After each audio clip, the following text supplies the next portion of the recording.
Hello student, स्वागत है आपका आईसीटी वर्चुअल क्लासेस में। मैं हूं कविता, आपकी बायो टीचर। उम्मीद करती हूं आप सभी अच्छे होंगे और स्वस्थ होंगे। सो क्लास कंटिन्यू करेंगे अपना चैप्टर जिसमें हम बात कर रहे हैं cell structure and cell function के बारे में। और यहाँ पर आप बात कर रहे हैं प्रोकैरियोटिक सेल के बारे में और यूकैरियोटिक सेल के बारे में, जिसमें सबसे पहले आपने प्रोकैरियोटिक सेल को पढ़ा। हमारा जो टॉपिक चल रहा है वो है यूकैरियोटिक सेल। यूकैरियोटिक सेल में आप सेल ऑर्गेनेली के बारे में बात कर रहे हैं और अभी तक आपने पढ़ लिया है एंडोप्लाज्मिक रेटिकुलम। ठीक है, तो एक बार देख लेते हैं कौन कौन सी ऑर्गेनेली हमने पढ़ ली है। आपने ईआर के बारे में बात की है, गोल्गी एपेरेटस के बारे में बात की है, आपने लाइसोम के बारे में बात की है, वेक्यूल जो है आपका टॉपिक चल रहा है। चलिए, सेल ऑर्गेनेली की बात चल रही है और इसमें आपने ईआर के बारे में बात की है, यानी कि एंडोप्लाज्मिक रेटिकुलम के बारे में बात की, जिसमें आपने बात की है आर और एसईआर यानी कि rough endoplasmic reticulum and smooth endoplasmic reticulum के बारे में।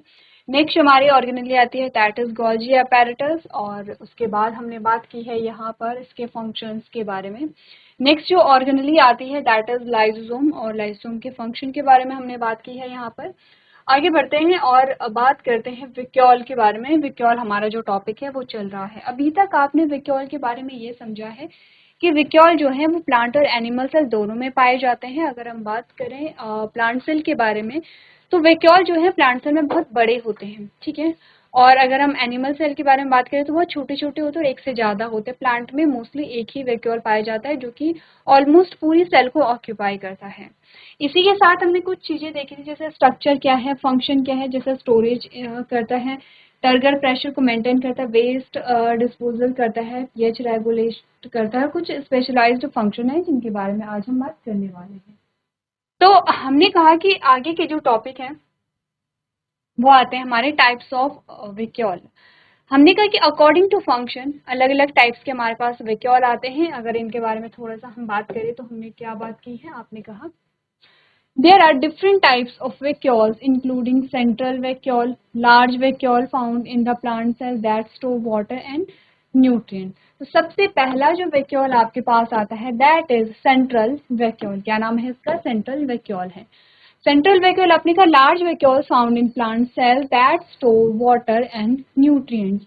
तो ये उस वैक्यूल के बारे में बात हो रही है जो प्लांट सेल में पाया जाता है, तो उसे हम सेंट्रल वैक्यूल कहते हैं। सेल के सेंटर में पाया जाता है और ऑलमोस्ट जो पार्ट है सेल का वो ऑक्यूपाई यहाँ पर करता है। फंक्शन इसका होगा स्टोर करता है चीज़ों को, जैसे कि वाटर, जैसे कि न्यूट्रिएंट्स, जैसे कि वेस्ट मटेरियल, जैसे कि आपने पहले भी इसके बारे में बात की है। तो सेंट्रल वैक्यूल आपके कहाँ पाए जाते हैं? प्लांट्स में पाए जाते हैं। दो चीज़ें ध्यान देंगे, एक तो है लोकेशन, इनके बारे में एक तो आप लोकेशन पे ध्यान देंगे और दूसरा आप फंक्शन पे ध्यान देंगे। यानी कि कॉन्ट्रैक्टाइल वैक्यूल की लोकेशन कहाँ है? वैक्यूल कॉन्ट्रैक्टाइल की बात नहीं करेंगे, हमने कहा सिर्फ वैक्यूल जो है उसकी लोकेशन ही कहाँ पाया जाता है और काम क्या है। तो पहला हमारे पास आया सेंट्रल वैक्यूल, लोकेशन इसकी प्लांट सेल और फंक्शन है इसका स्टोरेज करना। सेकेंड जो हमारे पास वैक्यूल आता है दैट इज कॉन्ट्रैक्टाइल वैक्यूल, क्योंकि नाम से ही अगर आप देखेंगे तो कॉन्ट्रैक्टाइल जो टर्म है वो थोड़ा थोड़ा रिलेटेड होगा कॉन्ट्रैक्शन से, यानी कि संकुचन से। पढ़ लें आगे। हमने कहा found in some unicellular organism, कुछ एक कोशिकीय जीवों में ये पाया जाता है। They pump out excess water to prevent the cell from a bursting. आपने कहा कुछ जो यहाँ पर एक कोशिकीय जीव होते हैं उनमें पाया जाता है और इसमें ये काम क्या करता है, जो एक्स्ट्रा वाटर है उसे पंप आउट करता है, ठीक है। यानी कि ये क्या करेगा, फॉर एग्जाम्पल हमने कहा ये क्या होगा, हमने कहा अगर अच्छा सबसे पहले चीजों को समझिए, काम क्या बोला गया है। एक तो यूनिसेलुलर ऑर्गेनिज्म में पाया जाता है, ये है इनकी लोकेशन। काम क्या है, ये पंप आउट करता है एक्सेस वाटर को, यानी कि ज्यादा जो पानी है उसे बॉडी से बाहर क्या करता है, फेंकता है, जिससे कि सेल बर्स्ट होने से बच जाए या सेल फटने से बच जाए। तो इससे हमें इतना तो समझ आया है कि ये जो यूनिसेलुलर ऑर्गेनिजम्स हैं ये क्या है, यहाँ पर एक्वेटिक हैं। एक्वेटिक का मतलब होता है जलीय, ठीक है। कैसे हैं ये? एक्वेटिक हैं, ठीक है। क्योंकि हमने कहा कि अगर पानी को पंप आउट कर रहे हैं एक्सेस वाटर हो गया, एक्स्ट्रा पानी को अगर पंप आउट किया जा रहा है इट मीन्स कि कंटिन्यूसली पानी आ रहा होगा।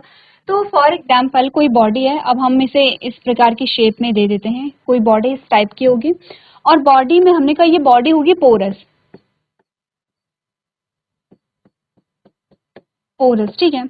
अब इन पोर्स से जो पानी है वो अंदर की ओर इस प्रकार से आता होगा,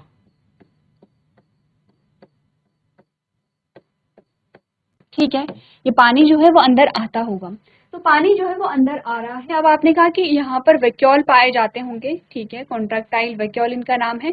ये वैक्यूल, अब पानी जो है फॉर एग्जांपल पानी जो है इस वैक्यूल में भर जाता है, क्योंकि हम यूनिसेलुलर की बात करें तो यहाँ पर फॉर एग्जाम्पल कोई वैक्यूल होगा, ठीक है, यहाँ पर कोई वैक्यूल है। अब पानी जो है उस वैक्यूल के अंदर भर गया है, अब पानी को बाहर निकालना जरूरी है, अगर पानी भरता चला जाएगा तो सेल जो है वो फटने के चांसेस होंगे। तो ये वैक्यूल जो है ये कॉन्ट्रैक्ट होता है, संकुचित होता है, और जब ये संकुचित होगा तो पानी फिर क्या होगा, यहाँ से बाहर भी निकलेगा, ठीक है। तो इस प्रकार के जो वैक्यूल है जिनमें कॉन्ट्रैक्शन के थ्रू जो पानी है वो सेल से बाहर निकलता है, इन्हें हम कॉन्ट्रैक्टाइल वैक्यूल कहते हैं। लोकेशन क्या है इनकी, एक्वेटिक ऑर्गेनिज्म जो कि यूनिसेलुलर है, एक कोशिकीय जीव है। और आपने का फंक्शन क्या है इसका कि जो एक्स्ट्रा पानी है उसे क्या करना है, बॉडी से बाहर निकालना, ठीक है। अगर आप यहाँ पर और ज्यादा डिटेल में समझेंगे, आपके लिए चलिए होमवर्क ही देते हैं। कॉन्ट्रैक्टाइल वैक्यूल, ये तो हमें पता है कि यूनिसेलुलर ऑर्गेनिज्म जो कि एक्वेटिक है उनमें पाया जाता है, लेकिन कौन से, क्या नाम है उन ऑर्गेनिज्म का, वो एक बार आप लोग क्या करेंगे, घर से पढ़ करके लेकर के आएंगे, सर्च करेंगे आप लोग कि वो एक्वेटिक ऑर्गेनिज्म या वो एक्वेटिक यूनिसेलुलर ऑर्गेनिज्म, इनका नाम क्या है। थर्ड टाइप का जो वैक्यूल हमारे पास आता है that is food vacuole. Food vacuole के बारे में अगर आपको ध्यान होगा तो आपने पढ़ा है, अगेन हम बात करेंगे कि यूनिसेलुलर क्रिएचर के बारे में और यूनिसेलुलर ऑर्गेनिज्म के बारे में। आपने कहा found in some unicellular organism they store food and play a role in digestion. अगर आपको ध्यान होगा तो जब भी हम बात करते हैं यहाँ पे रिप्रोडक्शन के बारे में, और रिप्रोडक्शन का जो टाइप आता है दैट इज एसेक्सुअल टाइप का,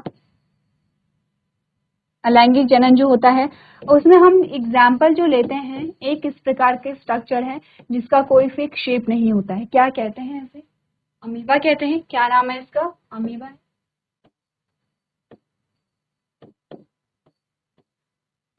अमीबा। अब एक बार देखते हैं क्या होता है। सबसे पहले तो अगर हम देखें, अमीबा जो है वो एक्वेटिक ऑर्गेनिज्म है जिसका कोई फिक्स शेप नहीं होता है, ये अपना शेप चेंज कर सकता है, ठीक है। और इसमें जो मूवमेंट होती है, अमीबॉइड मूवमेंट सुनी है आपने, हमने कहा कि डब्ल्यूबीसी जो है, जब भी हम डब्ल्यूबीसी की बात करते हैं हमने कहा डब्ल्यूबीसी में अमीबॉइड मूवमेंट होता है। अमीबॉइड मूवमेंट का मतलब है कि इस तरह से आगे की ओर लुढ़कना, ठीक है, जो साइटोप्लाज्म है वो आगे की ओर लुढ़कता है, तो इसे हम अमीबॉइड मूवमेंट कहते हैं। तो एक्चुअली में होता क्या है, ये है अमीबा। और अमीबा में हमने कहा क्या क्या चीजें हमने बनाई हैं, ये तो आपने कहा सेल मेम्ब्रेन, जो आउटर मोस्ट लेयर है यहाँ पे, दैट इज सेल मेम्ब्रेन, ये आता है न्यूक्लियस। और इसके अलावा यहाँ पर क्या आते हैं, छोटे छोटे वैक्यूल आते हैं जिन्हें हम क्या कहते हैं, फूड वैक्यूल कहते हैं। क्लियर है इतना, इन्हें हम क्या कहते हैं, फूड वैक्यूल कहते हैं,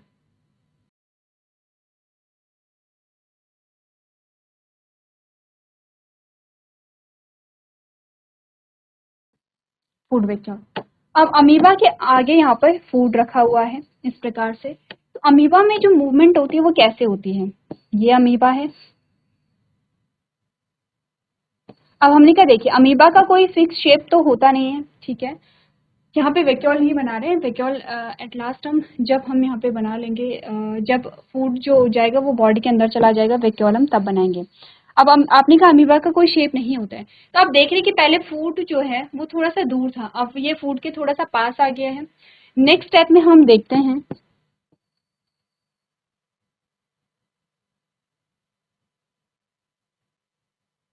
ये इस प्रकार से है और फूड यहाँ पर आ गया है, फूड जो है वो यहाँ पर आ गया है, ये न्यूक्लियस है।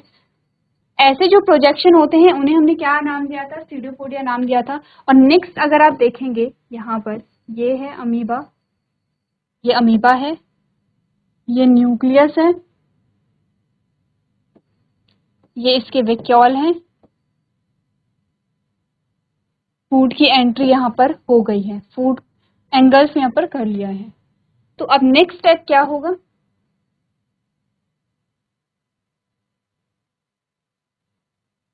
ये न्यूक्लियस है,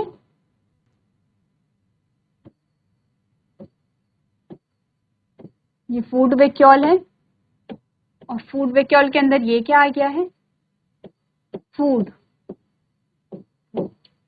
अब क्या होगा? अब फूड वैक्यूल के अंदर क्या होता है? कुछ डाइजेस्टिव एंजाइम्स होते हैं।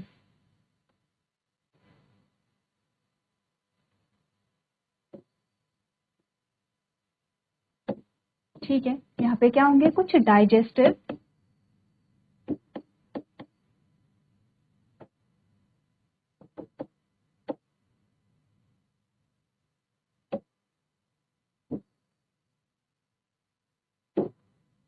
एंजाइम। ठीक है, मैं ये आप पूरा लिख लेंगे। इसमें कुछ होते हैं डाइजेस्टिव एंजाइम। ठीक है, सारे वैक्यूल में बता रखा है। और ये फूड जब ये वैक्यूल में जाता है तो ये जो डाइजेस्टिव एंजाइम होते हैं यहाँ पे डाइजेशन करते हैं। इस टाइप के जो वैक्यूल होते हैं इन्हें हम फूड वैक्यूल यहाँ पर कहते हैं। तो यही चीजें हमने यहाँ पर पढ़ी थी।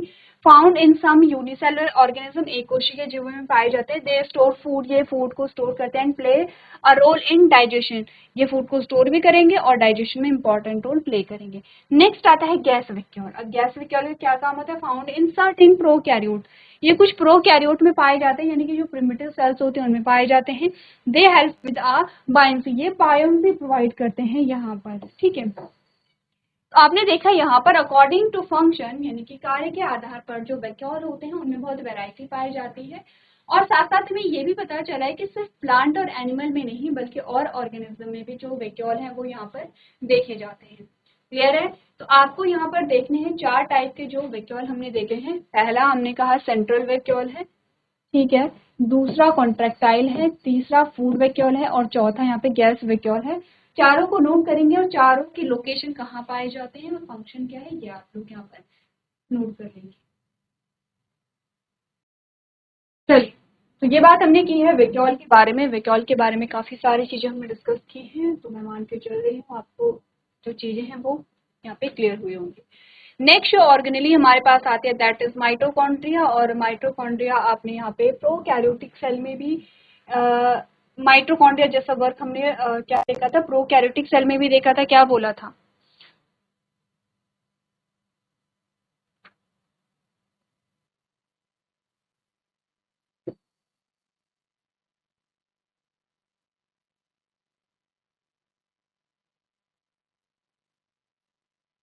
पूरा स्ट्रक्चर नहीं बनाएंगे, सिर्फ इतना स्ट्रक्चर समझिए। तो ये तो है सर्कुलर डीएनए, ठीक है। ये जो पूरा आप देख रहे हैं यहाँ पे, ये है सेल्यूलर एनवलप, और ये जो पार्ट है ये है आपका मेसोसोम, आपका नहीं, बैक्टीरियल सेल का। और ये हम बात कर रहे हैं बैक्टीरियल सेल के बारे में या प्रोकैरियोटिक सेल के बारे में। ठीक है, तो चीजें रिवाइज हुई।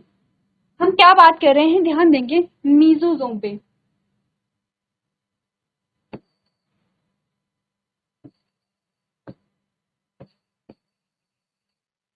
ध्यान देंगे मेसोसोम पे, ठीक है। मेसोसोम हमने कहा ये वैसा ही स्ट्रक्चर है, हमने उस टाइम पे बोला था जो काम यूकैरियोटिक सेल में माइटोकॉन्ड्रिया का होता है वो मेसोसोम का होता है। कैसे? क्योंकि मेसोसोम पे कुछ क्या होते हैं यहाँ पे? रेस्पिरेशन की प्रोसेस यहाँ पर होती है, ठीक है। क्या होता है यहाँ पे? रेस्पिरेशन की प्रोसेस होती है।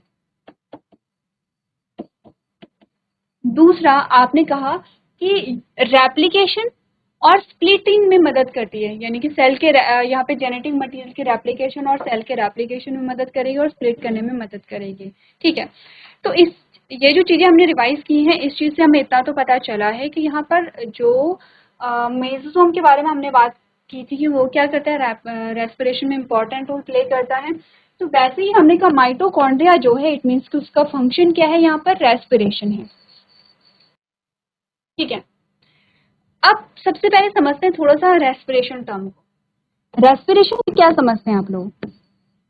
रेस्पिरेशन यानी कि सांस अंदर लेना या सांस बाहर छोड़ना रेस्पिरेशन है। तो आपके लिए ये डेफिनेशन बिल्कुल भी सही नहीं है। ये डेफिनेशन देते हैं जब हम बहुत छोटी क्लासेस में होते हैं, क्योंकि क्लास 7 से आप जो रेस्पिरेशन है उसे आप जो उसका इलेबोरेटिव रूप है या हम कहें जो डिस्क्रिप्टिव फॉर्म है उसे हम पढ़ना शुरू कर देते हैं। तो जब हम बहुत छोटे होते हैं, जब हम यहाँ पर प्री प्राइमरी में रहते हैं या प्राइमरी में जब हम रहते हैं, तब हमें बताते हैं कि हम सांस लेते हैं, हम सांस छोड़ते हैं, यानी हम इनहेल करते हैं, हम एक्सहेल करते हैं, दैट इज रेस्पिरेशन। तो वहां पर आपको रेस्पिरेशन की वो डेफिनेशन दी जाती थी। अब आप हायर क्लासेस में आ गए हैं, तो अब आपके लिए रेस्पिरेशन सिर्फ सांस लेना और सांस छोड़ना नहीं है। आपने कहा रेस्पिरेशन की 3 फॉर्म होती हैं और उन तीनों फॉर्म को मिला करके हम कहते हैं कि रेस्पिरेशन हुआ है। एक का नाम है एक्सटर्नल रेस्पिरेशन, या आप पूरा लिख लेंगे, ठीक है। एक्सटर्नल रेस्पिरेशन जिसे हम बाहर श्वसन कहेंगे। एक है हमारे पास इंटरनल रेस्पिरेशन,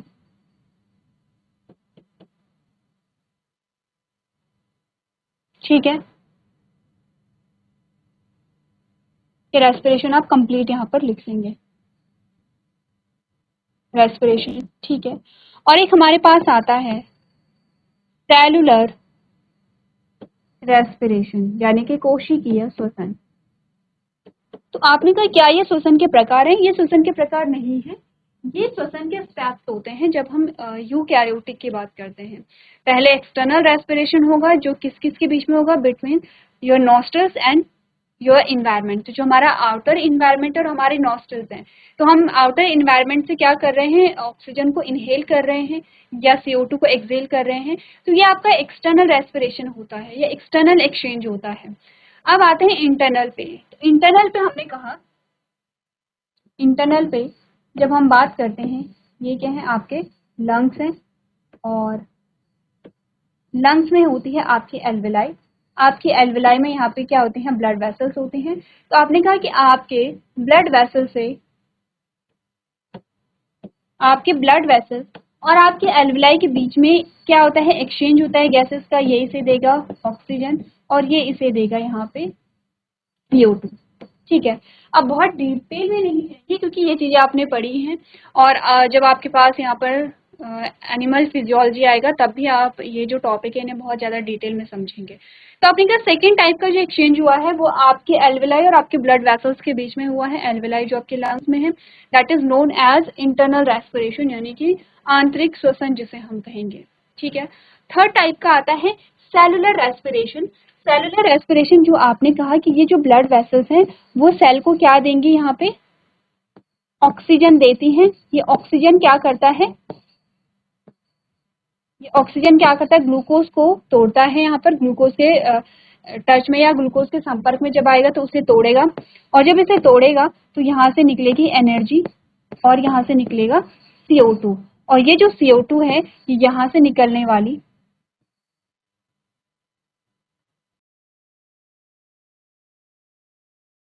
ये जो CO2 है ये फिर से ये जो आपकी वेन होते हैं उनमें पहुंचा दिया जाता है। ये डायग्राम काफी बार हमने बनाया है। तो आपने का एक जो यहाँ पर एक्सचेंज हो रहा है वो आपके नॉस्ट्रल्स और आपके आउटर इन्वायरमेंट के बीच में, दैट इज एक्सटर्नल रेस्पिरेशन। एक आपने कहा कि आपके एल्वेलाई ब्लड वेसल्स के बीच में, इसे हम इंटरनल रेस्पिरेशन कहेंगे। एक आपने कहा कि आपका ये जो ब्लड है और आपका आपकी जो सेल है उसके बीच में जो गैसेस एक्सचेंज होता है, एक ये है, तो इसे हम कहेंगे सेलुलर रेस्पिरेशन, ठीक है। इसे हम क्या कहेंगे, सेलुलर रेस्पिरेशन कहेंगे। माइटोकॉन्ड्रिया जो रोल प्ले करता है वो रोल प्ले करता है यहाँ पर सेलुलर रेस्पिरेशन में, जिसमें ग्लूकोज को ब्रेक डाउन किया जाएगा यहाँ पे और उससे एनर्जी निकाली जाएगी। इतनी बात क्लियर है? इतनी बात आप समझिए पहले। माइटोकॉन्ड्रिया का रोल आपने कहा रेस्पिरेशन में है, लेकिन कौन से रेस्पिरेशन में, हमने कहा सेलुलर रेस्पिरेशन में है, जहां पर ग्लूकोज का ब्रेक डाउन किया जाता है और यहाँ पर उससे एनर्जी रिलीज होती है। इतनी चीजों को सबसे पहले आप लोग क्लियर कीजिए।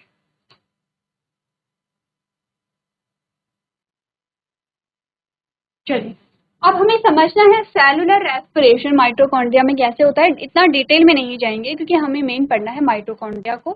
तो सबसे पहले मैं एक जनरल आइडिया आपको दे देती हूँ। ग्लूकोज का ब्रेकडाउन इतना इजी नहीं होता जितना इजी हमने यहाँ पर देखा। सबसे पहले तो आप ग्लाइकोलिसिस करते हैं और ग्लाइकोलिसिस आपके माइटोकॉन्ड्रिया में नहीं होती। ग्लाइकोलिसिस के बाद जो प्रोडक्ट बनता है वो आता है माइटोकॉन्ड्रिया में और वहां पर चलती है क्रेब्स साइकिल। क्रेब्स साइकिल जब चलती है वहां पर तब बनता है, तब वहाँ पे एनर्जी रिलीज होती है और तब वहाँ पे एटीपी का फॉर्मेशन होता है।